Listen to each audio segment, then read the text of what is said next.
Welcome back to our channel अपनी school. अस्सलाम वालेकुम व रहमतुल्लाहि व बरकातुहू। प्यारे बच्चों, आज के होमवर्क का मजमून है उर्दू ज़बानदानी। तो जल्दी से कॉपी पेन निकालिए और होमवर्क लिखना शुरू कीजिए। अगर आपको आज का वीडियो पसंद आए तो प्लीज़ वीडियो को लाइक, शेयर और चैनल को सब्सक्राइब ज़रूर करें। और हाँ, बेल आइकन को ऑन करना ना भूलें ताकि हमारे आने वाले वीडियो की नोटिफिकेशन सबसे पहले आप तक पहुँचे। आज के होमवर्क का पहला सवाल है, नीचे दिए हुए जुमलों में कुछ लफ्जों के नीचे लकीर खींची गई है। यहाँ एक ही लफ्ज एक साथ 2 बार इस्तेमाल हुआ है, जिसकी वजह से जुमले में खूबी पैदा हो गई है। जुमला नंबर 1 है, फूलों की भीनी भीनी खुशबू से बाग महक रहा है। इस जुमले में भीनी भीनी ये लफ्ज 2 बार इस्तेमाल हुआ है। उसी तरह जुमला नंबर 2 है, प्यारी प्यारी कलियां खिली है। इस जुमले में प्यारी प्यारी ये लफ्ज 2 बार इस्तेमाल हुआ है, जिसकी वजह से जुमले में खूबी पैदा हो गई है। इसी तरह आपको अच्छे अच्छे, प्यारे प्यारे, सुबह सुबह, नीले नीले और मीठे मीठे इन लफ्जों का इस्तेमाल करके इसी तरह के जुमले तैयार करने हैं। आइए ये जुमले किस तरह तैयार करने हैं, मैं आपको एक मिसाल बताती हूँ। पहला लफ्ज लिखेंगे अच्छे अच्छे। इससे मैं आपको एक जुमला बनाकर बताती हूँ। दुकान में अच्छे अच्छे कपड़े हैं। इस तरह से आपको नीचे दिए हुए प्यारे प्यारे, सुबह सुबह, नीले नीले और मीठे मीठे इन लफ्जों से एक एक जुमला तैयार करना है। अब देखते हैं अगला सवाल। अब यहाँ पर सवाल है, नीचे कुछ जुमले दिए गए हैं। इनमें कुछ लफ्जों के नीचे लकीर खींची गई है।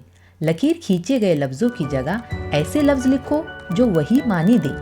यहाँ पर कुछ जुमले दिए गए हैं और जिन लफ्ज के नीचे लकीर खींची गई है उनके बदले आपको ऐसा लफ्ज लिखना है जो वही मानी रखता हो। जैसा कि जुमला नंबर 1 में नीम का अर्क कड़वा होता है। यहाँ पर अर्क के नीचे लकीर खींची गई है, तो यहाँ पर इस जुमले में आपको अर्क की जगह वही मानी रखने वाला एक लफ्ज लिखना होगा। तो अर्क के बदले आपको लिखना होगा रस, क्योंकि अर्क का हम मानी लफ्ज है रस। रस और अर्क ये एक जैसे मानी वाले लफ्ज है। उसी तरह 2 नंबर का जुमला है, खेल में जीतने पर मसरत हासिल होती है। यहाँ पर मसरत के नीचे लाइन खींची गई है, तो मसरत का हम मानी लफ्ज यानी मसरत के जैसा मानी रखने वाला लफ्ज है खुशी। तो आपको मसरत की जगह खुशी ये लफ्ज इस्तेमाल करके जुमला दोबारा लिखना होगा। उसी तरह जुमला नंबर 3 है, सब्जी तरकारी लाने के लिए मंडी जाना पड़ता है।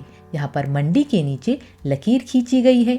मंडी की जगह आपको उसका हम मानी लफ्ज यानी वही मानी रखने वाला लफ्ज लिखना होगा। तो मंडी की जगह आप लिख सकते हैं बाजार। उसी तरह जुमला नंबर 4 है, आम का पेड़ सायादार होता है। यहाँ पर पेड़ के नीचे लकीर खींची गई है। आपको यहाँ पर पेड़ का हम मानी लफ्ज लिखना होगा। तो पेड़ को दूसरा लफ्ज है दरख्त, तो आपको पेड़ की जगह दरख्त लिखकर इस जुमले को दोबारा लिखना होगा। उसी तरह जुमला नंबर 5 है, माँ बाप अपने बच्चों से बहुत मोहब्बत करते हैं। यहाँ पर मोहब्बत के नीचे लकीर खींची गई है, तो मोहब्बत की जगह आपको मोहब्बत का हम मानी लफ्ज यानी मोहब्बत के जैसा मानी रखने वाला लफ्ज लिखना होगा। तो मोहब्बत की जगह आप लिख सकते हैं प्यार और जुमले को दोबारा लिख सकते हैं। ये जुमले किस तरह तैयार करने हैं, मैं आपको एक मिसाल बताती हूँ। सबसे पहले दिया हुआ जुमला लिखेंगे, नीम का अर्क कड़वा होता है। अब आपको अर्क की जगह रस लिखकर इस जुमले को दोबारा लिखना होगा। तो जवाब में लिखेंगे नीम का रस कड़वा होता है। इस तरह से बाकी के तमाम जुमले आपको लिखना है। अच्छा प्यारे बच्चों, अब आप अपना होमवर्क कंप्लीट कीजिए और मुझे इजाजत दीजिए। अल्लाह हाफिज।